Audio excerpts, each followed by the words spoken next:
Hello everyone, myself Paula Mokwana, Assistant Professor of EC Department at LJ Institute of Engineering and Technology. Welcome to the session of Satellite Communication. In the previous session, we have finished unit number 4, that is a radio wave propagation. In today's session, we are going to start unit number 5, that is polarization. So, in today's session, we are going to study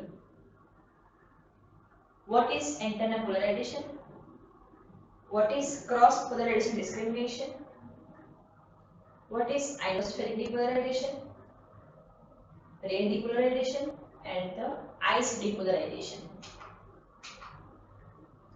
First of all, what is polarization? The polarization of transmitting antenna is defined by the polarization of wave it transmits, right? Or technically, it is the orientation of wave. It can be either vertically, horizontally, elliptically, linearly, or circularly, right? So, the horizontal dipole will produce the horizontally polarized wave.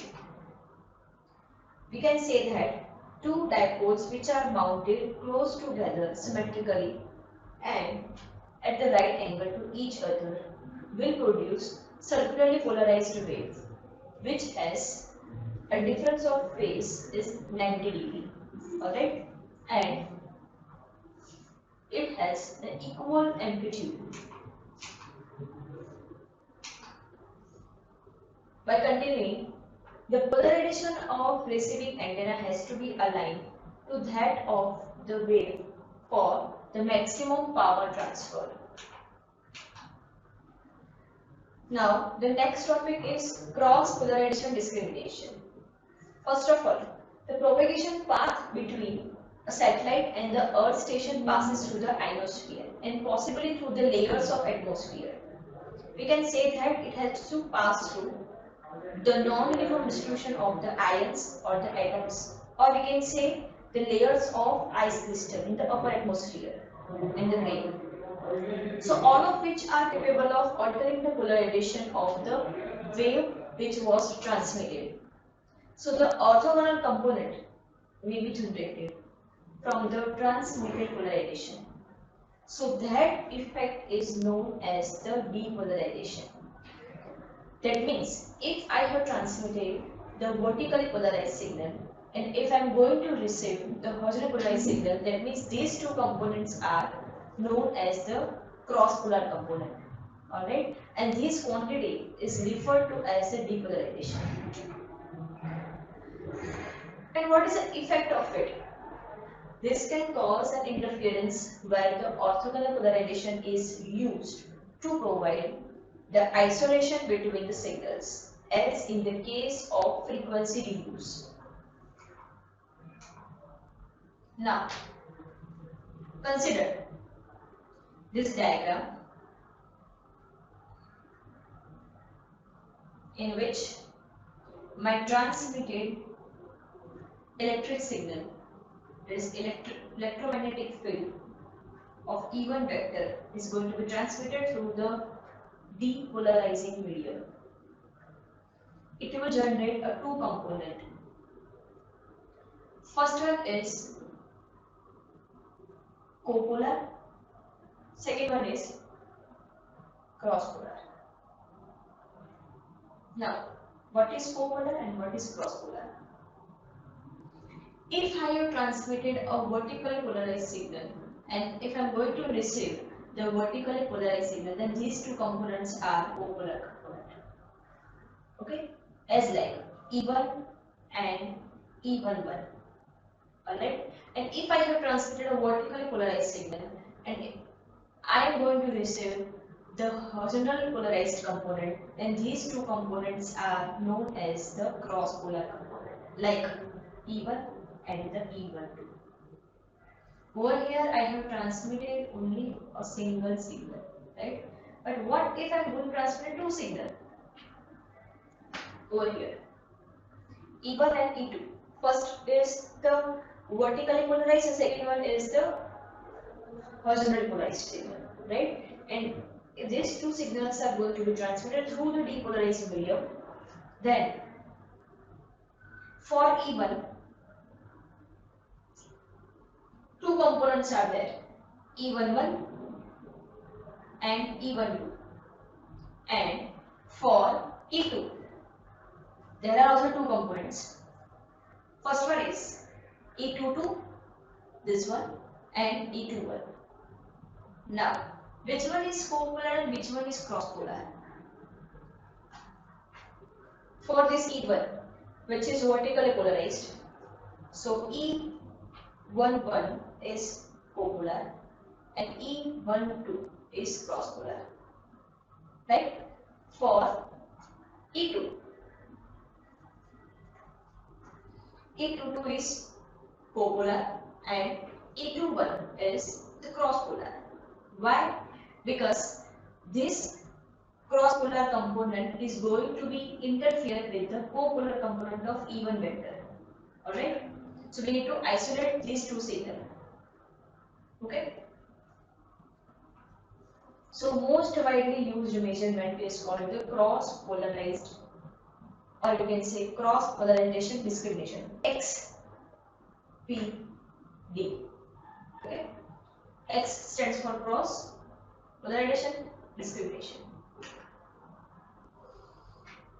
If we want to isolate these two components, we are going to use this formula. XPD is equals to 20 log base 10 E11 upon E12. Isolation of E11 and E12. Or I can say, if I want to discriminate the copolar and cross-polar component, this is the copolar component and this is the cross-polar component, E12. That's why XPD, right? And if we want to isolate these two components, so cross-polarization isolation is capital I is equals to 20 log E11 upon E21, right? E11 is the copolar component for vector E1 and E21 is the cross-polar component for vector E1, right? So two orthogonally polarized signals with the magnitude E1 and E2 are there, which was transmitted. So this polarization isolation is defined by the ratio of received copolar power, that is E11, to the received cross-polar power, that is E21. This takes into account any additional depolarization which is introduced by a receiving system. Okay, so the received power is proportional to the square of electric field strength, and the polarization isolation is the ratio of received copolar to the received cross-polar. Okay. Now, what is ionospheric depolarization? The ionosphere is the upper region of the Earth's atmosphere in which the different ions are non-uniformly distributed and they are going to be ionized by the solar radiation. Okay. So when a linearly polarized wave that transverse the ionosphere, it sets in the motion of the free electrons. So what these free electrons will do? This electron will move in the Earth's magnetic field and therefore it experiences a force. So what is this force? This force is similar to the current carrying conductor experienced in the magnetic field of a motor. So direction of electron motion is not parallel to the electric field of the wave, and because of that electron will react back on the wave and it will cause the shift in the polarization, right? So it was the ionospheric depolarization which caused the shift in the polarization. Next is a ray depolarization. Now, we know that the ideal shape of the ring is spherical. Since it minimizes the energy required to hold that raindrop together. So the shape of this raindrop, which is quite close to the spherical, but if we are going to consider the large drop, which are modeled as the oblate spheroid with some flattening underneath as a result of air resistance, right? So linearly polarized wave can resolve into two components wave. One vertically polarized and other is the horizontally polarized. So the vertical component of electric field which lies parallel to the minor axis of the raindrop and therefore it encounters a less water than the horizontal component.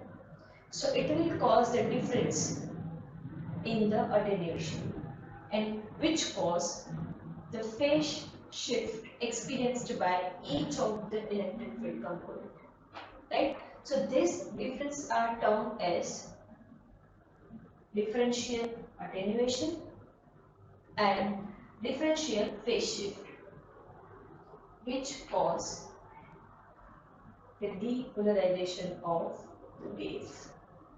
Alright.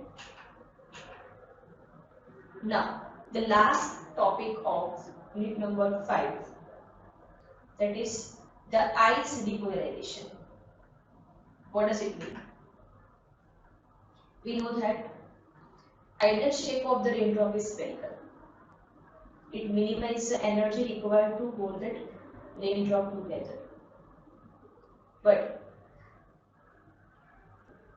the depolarization in ice is a differential phase shift with a little differential attenuation present. So we can say that ice is a good dielectric, unlike water, which has also considerable loss. So it will cause the ice depolarization.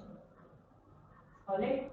So over here, unit number 5, that is polarization, is finished. I have taken the reference from this two.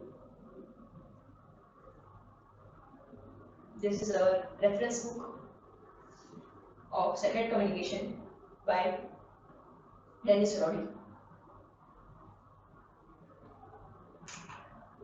So in today's session, we have covered what is polarization, what are the types of polarization, and what is cross polarization discrimination, and what are the facts which cause the depolarization, like atmospheric, ionospheric, rain, and the ice, right?